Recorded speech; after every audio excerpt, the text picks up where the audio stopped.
Hello coders, and welcome to How to Fix. In today's video, we'll be focusing on a new bug that you might find challenging to solve. So without further ado, let's dive into today's bug.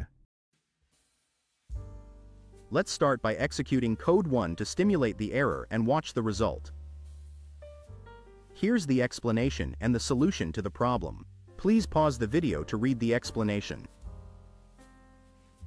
Let's adjust the code now and watch the outcome it yields.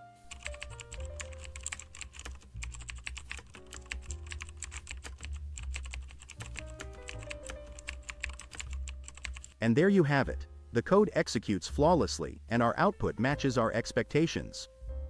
No more error. That wraps up our video for today. If this video was of help, don't hesitate to hit the like button and subscribe to our channel for more programming fix videos. Keep the curiosity alive, keep growing, and happy programming to all.